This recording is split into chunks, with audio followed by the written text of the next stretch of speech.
Türkmenistanda koronavirus aladalarının fonunda transport çäklendirmeleri dowam edýän mahaly welaýatlardan Aşgabada we ýurduň beýleki sebitlerine gidip işleýän raýatlar dürli kynçylyklar bilen ýüzbe-ýüz bolýarlar. Marydan Aşgabada gitmek isleýän raýatlardan ençeme kepilnama talap edilýär. Lebapda raýatlar paýtagta we Balkana gitmek üçin bikanun hemde howply ýollary saýlap almaga mejbur bolýarlar. Bu barada Adatlyk radiosynyň bir-birinden garaşsyz iki habarçysy Marydan we Lebapdan habar berýär. Mary welaýatynyň ýaşaýjylary ulaw arkaly Aşgabada we beýleki welaýatlary gidip bilmeýärler. Uçar arkaly gitmek isleýän raýatlardan bolsa kepilnamalar talap edilýär. Bu kepilnamalaryň birini degişli saglyk öýünden beýlekisini yerli sanistansiýadan almaly. Üçünji kepilnamany bolsa başga welaýatlardaky işleýän ýerinden alyp uçjak günüň aeroportyň işgärlerine tapşyrmaly. Bu kepilnamalar bolmasa raýatlar uçup bilmeýärler diýip gizlenlik şertinde söhbetdeş olan habarçı 10 awgustda gurrun berdi.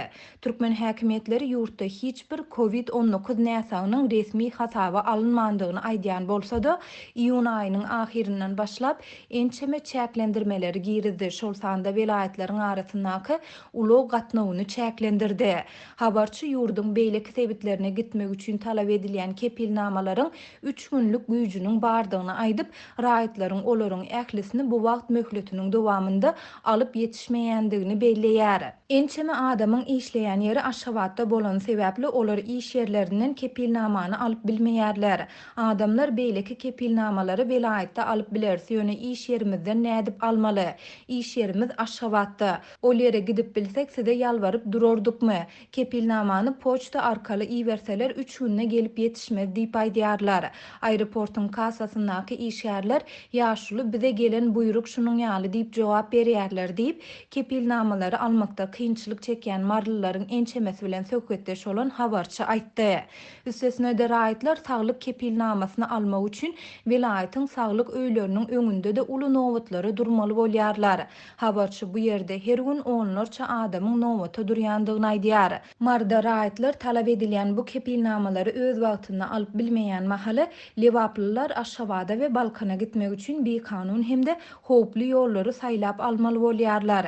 Enatalar çağılaryny taşlap gazanç gözleginde transportyň häzirki hereket edýän şertlerinde sapar etmäge mejbur bolýarlar. Olaryň ýurduň beýleki sebitlerinde resmi işleri ýok.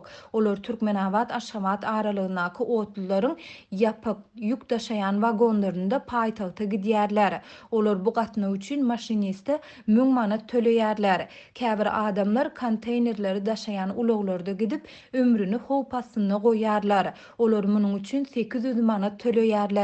Raýatlar tutulsa olara 10.000 manat jerime salynýar diýip Lebaply habarçy 10 awgustda gurrun berdi. Habarçy raýatlaryň transportyň bu usulyny saýlap almagyna karantin çäklendirmeleriniň şeýlede ykdysady kynçylyklar bilen bagly maşallaryň güzöran eklenjiniň hasta agyrlaşmagynyň sebäp bolýandygyny aýdýar.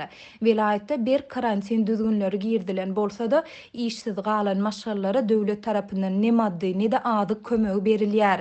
Bu ýagdaý gün güzörany öň hem ýeňil bolmadyk maşallaryň gününi hasta agyrlaşdyrdy. Üstesine de adyk derman we nagt pul gytçylygy dowam edýär diýip habarçy belledi. Adatlyk radiosu baýdylanlar barada Lebap we Mary welaýat häkimliklerinden şeýlede Mary aeroportundan kommentari alyp bilmedi.